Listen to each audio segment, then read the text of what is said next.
नमस्कार दोस्तों, आपका हमारे चैनल में स्वागत है। आज हम आपके लिए कहानी लेकर आए हैं। उसमें हम आपको बताएंगे कैसे एक राजपूत राजकुमार लोक देवता बन गए। तो चलिए अपनी कहानी को शुरू करते हैं। राम शाह के शासन में बडौनी की जागीर वीर सिंह देव बुंदेला की थी तथा दतिया का इलाका राम शाह के बड़े लड़के संग्राम सिंह की जागीर में शामिल था। सन 1595 में संग्राम सिंह की मृत्यु हो जाने के बाद उनका लड़का भरत शाह दतिया का जागीरदार हुआ। उसने दतिया नगर के उत्तर में स्थित एक पहाड़ी पर भरतगढ़ का निर्माण कराया, जिसे बाद में वीर सिंह देव बुंदेला ने हस्तगत कर अपना निवास स्थान बना लिया था। इसी भरतगढ़ में हरदौल का जन्म हुआ था। हरदौल का जन्म श्रावण शुक्ल पूर्णिमा विक्रम संवत 1665 दिनांक 27 जुलाई 1608 को दतिया में हुआ था। जिस समय हरदौल का जन्म हुआ था उस समय दतिया में पुराना महल, किला आदि इमारतों का निर्माण नहीं हुआ था। हरदौल की माता का नाम गुमान कुंवारी था, जो वीर सिंह देव की दूसरी पत्नी थी। हरदौल के जन्म के कुछ दिनों बाद उनकी माता का स्वर्गवास हो गया। उनका पालन पोषण वीर सिंह देव के ज्येष्ठ पुत्र जुझार सिंह की पत्नी चंपावती ने किया था। वीर सिंह देव ने हरदौल को शस्त्र के अलावा शास्त्र की पर्याप्त शिक्षा दिलाई। उनमें वीरता के चारों गुण मौजूद थे। वे युद्धवीर, धर्मवीर, दानवीर व दयावीर थे। अपने इन गुणों के कारण वे जनता में लोकप्रिय हो गए थे। हरदौल अपने पिता के साथ युद्ध अभियानों में जाते थे। इन युद्ध अभियानों में जाते जाते हरदौल को युद्ध विद्या का अच्छा ज्ञान हो गया था। सन 1628 में महावत खान ने झेलम नदी के किनारे जहांगीर को कैद कर लिया था। उस समय हरदौल ने जहांगीर को छुड़वाने में काफ़ी सहयोग दिया। जहांगीर ने इस सहयोग के लिए उन्हें दरबार में सम्मानित किया था।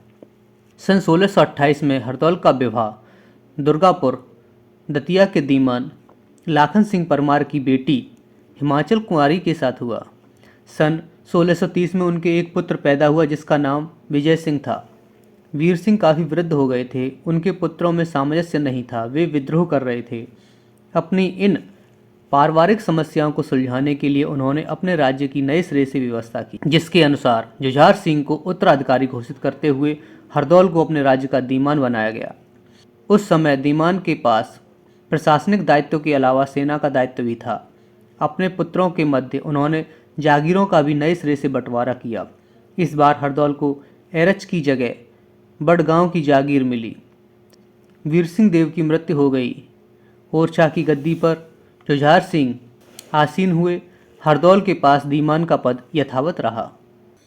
जुझार सिंह के कोई संतान नहीं थी। हरदौल उम्र में छोटे थे। हरदौल का पालन पोषण हरदौल की भाभी ने अपने पुत्र के समान किया था। हरदौल के भाई जुझार सिंह भी हरदौल को बहुत प्रेम करते थे। ऐसे में अपने भाई भाभी के स्नेह के पात्र थे, लेकिन ईर्ष्या करने वालों से कौन बच सकता है। लोगों ने हरदौल और भाभी के रिश्तों पर प्रश्न उठाना शुरू कर दिया।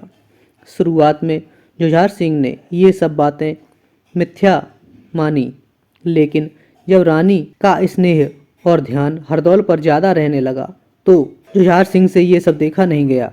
और फिर एक दिन शक की आग में जुझार सिंह ने अपनी रानी को आदेश दिया कि वो भोजन में विष मिलाकर हरदौल को खिला दें। यह सुनकर रानी हैरान रह गईं। एक तरफ पुत्र के समान हरदौल थे तो दूसरी तरफ उनके पति की आज्ञा। लेकिन रानी ने पति धर्म का पालन करते हुए हरदौल को भोजन में जहर दे दिया। उन्होंने हरदौल को जहर देने से पहले सारी बात बताई जो उनके भाई जुझार सिंह ने कही थी। हरदौल ने भाभी की लाज रखने की खातिर हंसते हुए विष से भरा भोजन ग्रहण किया। कहा जाता है कि हरदौल के मरने के बाद हरदौल से स्नेह रखने वाले घोड़े ने भी प्राण त्याग दिए।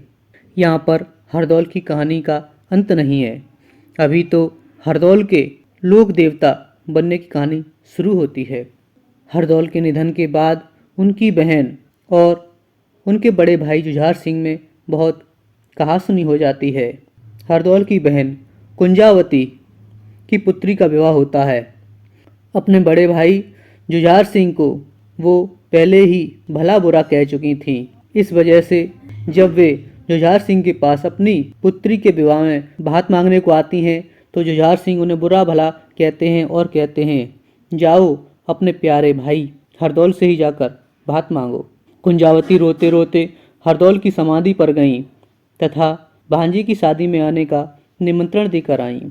ऐसी मान्यता है कि उस शाही शादी में हरदौल की छाया हमेशा रही थी तथा विवाह की सारी रस्मों में किसी न किसी रूप में हरदौल की उपस्थिति बनी रही।